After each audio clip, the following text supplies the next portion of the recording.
Quand les maîtres du ciel et la diaspora se donnent rendez-vous au palais de Koulouba, c'est le sceau de la coopération et de la souveraineté. C'est dans cet esprit que le chef de l'État, président de la transition, le général d'armée Assimi Goïta, a reçu en audience le tout nouveau directeur général de la SECNA et à une délégation imposante du Haut Conseil des Maliens établis à l'extérieur. Un double engagement, maîtriser nos airs et valoriser nos fils à l'extérieur. Ainsi, le Mali tisse sa toile d'influence. Nous avons identifié des besoins pour renforcer le dispositif aéroportuaire au niveau du Mali.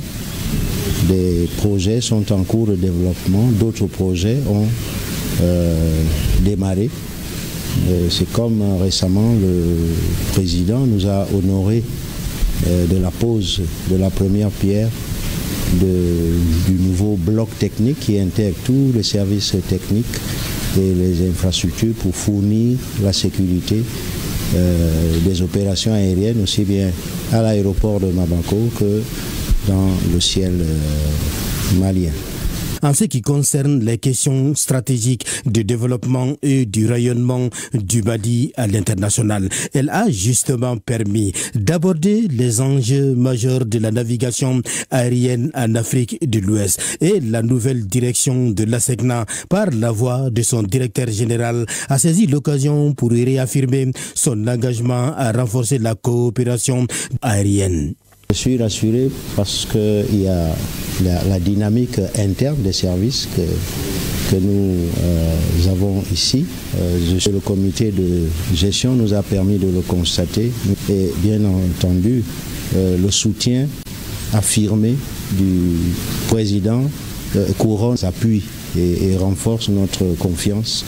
Quant à la diaspora, elle est venue renouveler son attachement à la nation et rassurer le chef de l'État que des travaux entamés dans le cadre du forum sont porteurs d'espoir pour une meilleure intégration de la diaspora malienne dans les politiques de développement du pays. Cette audience a été marquée par l'écoute, la reconnaissance et une volonté partagée d'aller de l'avant pour un Mali unis, souverains et prospères. Aujourd'hui, nous pouvons dire que l'inquiétude que chacun avait pour venir investir au Mali est levée, l'équivoque est levé. Alors donc la carte blanche nous a été donnée par rapport aux facilités pour en tout cas tous ceux qui veulent faire des projets, on doit le faire, c'est un devoir pour vraiment soutenir notre pays puisque aujourd'hui c'est l'ère du développement économique.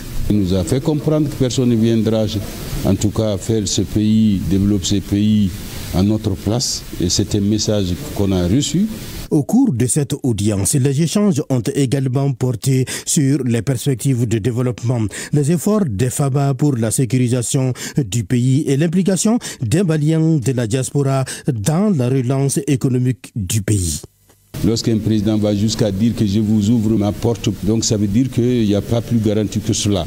Donc nous partons d'ici très requinqués. Ça nous permet désormais d'être impliqués, d'être sereins par rapport à la situation de notre pays.